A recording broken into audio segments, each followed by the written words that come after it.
शिवसेनेचा इतिहास जर पाहिला तर छत्रपती शाहू महाराजांपासून नेहमीच कुठली तरी एक विशेष अशी शक्ती शिवरायांचं बदनामी करण्याचं काम करत आहे। जगातला पहिला पुतळा ज्यावेळेस पुण्यामध्ये बसत होता त्यावेळेस पुण्याच्या याच हरामखोर बाटांनी छत्रपती शिवरायांची बदनामी करायचं कारस्थान रचलं। तोच प्रकार जेम्स लाईन प्रकरणात झाला आणि तोच प्रकार परत कुडाळमध्ये झाला। कुडाळमध्ये पुतळा भव्य असा होता, पण कुठल्या तरी जवळच्या कार्यकर्त्याला ते कॉन्टॅक्ट देण्यात आलं। ते कॉन्टॅक्ट दिल्यानंतर जो काही कलाकार होता तोही जवळच्याच अपस्थिताने दिलेला दिसून येतोय आणि त्या कलाकाराचा हरामखोरपणा असा आहे की आतापर्यंत छत्रपती शिवरायांच्या डाव्या बाजूच्या मस्तकावर कधीच कुणी खून दाखवलेली नाही, पण ह्या पुतळ्याला निकृष्ट दर्जाचा पुतळा डाव्या बाजूला एक जखम दाखवलेली, जखम दाखवण्याचा हरामखोरपणा केला। पण स्वतःच्या जातीचा त्या ठिकाणी जे कृष्णाजी भास्कर कुलकर्णीने जखम केली तो कृष्णाजी भास्कर कुलकर्णी उभा फाडताना पुतळा दाखवलेला नाही मित्रांनो। म्हणून भवितव्यात आपल्याला ज्या ज्या ठिकाणी असे हरामखोरपणा करणारे दिसतील त्यावेळेस कृष्णा भास्कर कुलकर्णी आपल्याला आणायचाच आणि असे हरामखोर आपण जसे कृष्णा कुलकर्णी कापला त्या प्रकारे आपल्याला ही हरामखोर कापून काढायचे।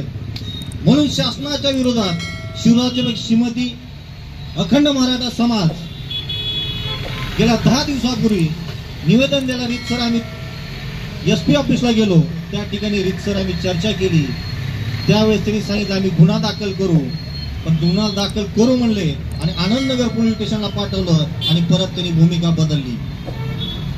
आमची माफक अपेक्षा एवढीच आहे की संबंधित पुतळ्याचा कलाकार त्याच्यावरही गुन्हा दाखल झाला पाहिजे, ज्याने काही टेंडर घेतलं होतं त्याच्याही वर गुन्हा दाखल झाला पाहिजे आणि ज्या माणसानं टेंडर पास केलं, ज्या माणसानं ती वस्तू हस्तांतरित केली, ती क्वालिटी कंट्रोल नावाचं एक बोर्ड असतं कुठलीही इमारत उभा करत असताना त्या क्वालिटी कंट्रोल बोर्डनं ती ताब्यात घेत असताना परिपूर्ण आणि चांगल्या स्थितीचे आहे म्हणून ते ताब्यात घ्यावं लागतं। त्या क्वालिटी कंट्रोल बोर्डच्या ऑफिसरही गुन्हा दाखल झाला पाहिजे, आमची एवढीच माफक अपेक्षा आहे। आणि भवितव्यामध्ये हे 5 कार्यकर्ते फक्त या ठिकाणी उपोषणाला बसलेले आहेत। जर ह्या 2 ते 3 दिवसात शासनानं दखल नाही घेतली, गुन्हे जर नाही दाखल दिले तर आम्ही निश्चित शिवतंत्राचा वापर करू आणि कधी न सांगितले आम्ही आंदोलन करू। कारण शिवाजी महाराजांनी आम्हाला शिवतंत्र कसं वापरायचं ते चांगलं शिकवलेलं आहे। त्यामुळे पोलीस प्रशासनालाही आमचा इशारा आहे की 2 दिवसात गुन्हे दाखल करा, आपल्या शासनाला आमच्या भावना कळवा। कारण ही जी धाराशिवची भूमी आहे ती लढवई भूमी आहे, त्या लढवया भूमीला कधी